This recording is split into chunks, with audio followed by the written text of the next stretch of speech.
औज़ुबिल्लाहिमिनश्शैतानिर्रजीम बिस्मिल्लाहिर्रहमानिर्रहीम। उम्मीद है सब दोस्त खैरियत से होंगे। आज हमारा जो टॉपिक है वो है यूरिया के बारे में।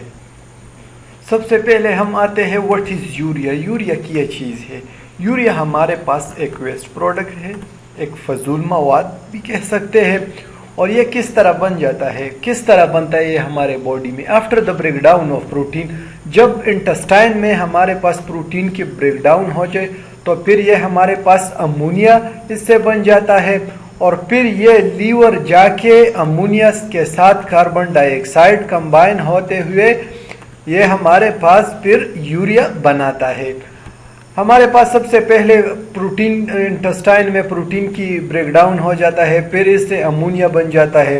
अमोनिया के बाद फिर ये लीवर में आ जाता है, लीवर में इस अमोनिया के साथ कार्बन डाइऑक्साइड बन जाता है, और इसके बाद फिर हमारे पास यूरिया बन जाता है।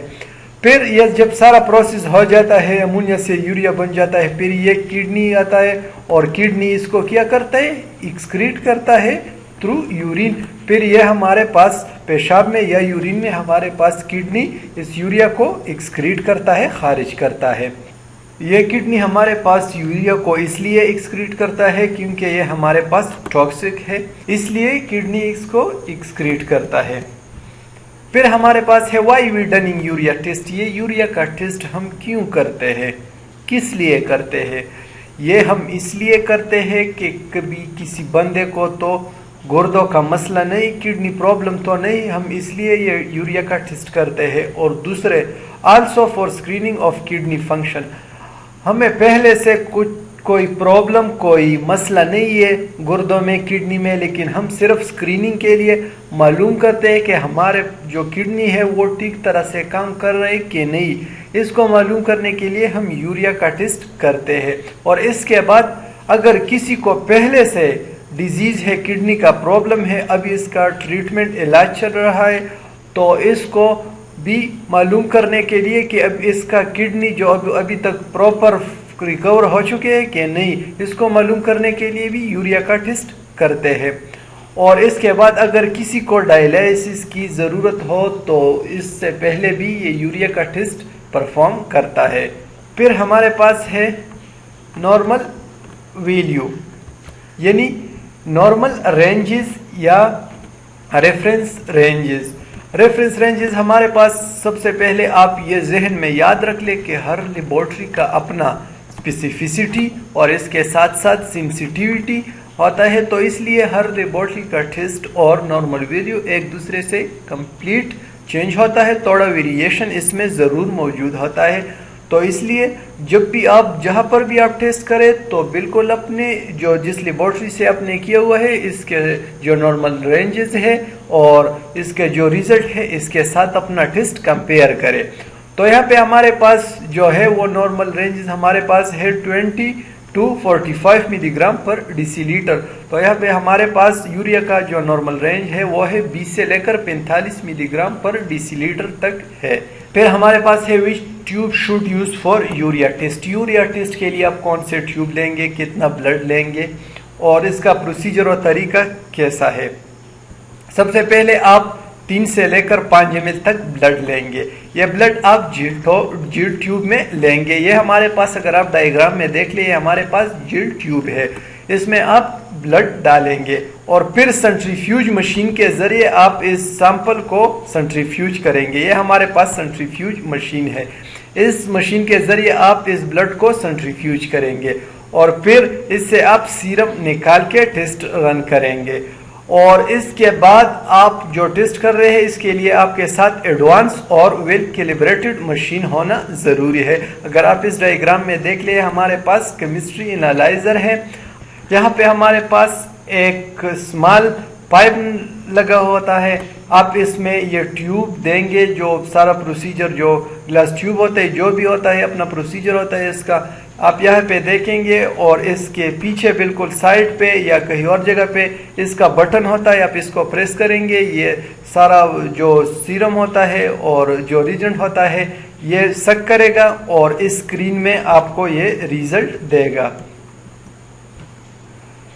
फिर हमारे पास है in which condition urea will be high, कौन से ऐसे हालात है जिसमें हमारे पास यूरिया बहुत ज्यादा आ जाता है। सबसे पहले एजोटीमिया। एजोटीमिया क्या है? एजोटीमिया एक ऐसा कंडीशन है जिसमें हमारे पास यूरिया का जो लेवल है वो 20 से लेकर 45 से ज़्यादा बढ़ जाता है, बिल्कुल टॉप पे चला जाता है, 45 से ज़्यादा चला जाता है। तो इस हालात को, इस कंडीशन को एजोटीमिया कहते हैं। और फिर एजोटीमिया को 3 कैटेगरी में डिवाइड किया है। एक का जो नाम है वो है प्री रीनल एजोटीमिया, और दूसरा जो हमारे पास है वो है रीनल एजोटीमिया, और थर्ड नंबर पर जो हमारे पास है वो है post renal azotaemia. Pre renal azotaemia.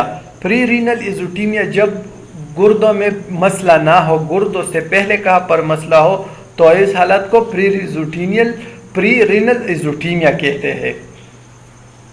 और जब आपके गुर्दों में मसला हो, तो फिर आपके किडनी में प्रॉब्लम हो, तो फिर इसको रीनल एजोटीमिया कहते हैं।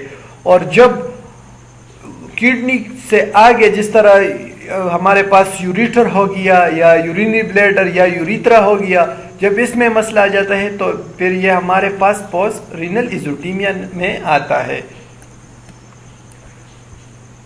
अब हम एक एक को डिस्कस करेंगे। प्री रीनल एजोटीमिया क्या चीज है? It's the result of इनएडिक्वेट perfusion of kidney. जब किडनी आपके साथ बिल्कुल प्रॉपर तरीके से परफ्यूजन नहीं करता, तो फिर ये हमारे पास ये प्री रीनल एजोटीमिया में चला जाता है। और जब आपके पास ग्लोमेरुलर जो फिल्ट्रेशन होता है, इसमें कोई गड़बड़ आ जाए, जिस तरह इसका जो नॉर्मल वैल्यू से कम आ जाए, जिस तरह इसका, तो हमारे पास जीएफ का जो टेस्ट है वो 60 है नॉर्मल, अगर वो बिल्कुल 15 पे चला जाता है या 10 पे चला जाता है, तो ये फिर हमारे पास प्री रीनल एजोटीमिया में आ जाता है, और इसको फिर प्री रीनल एजोटीमिया कहते हैं। फिर हमारे पास है काजेस। प्री रीनल एजोटीमिया किस वजह से काज हो सकता है?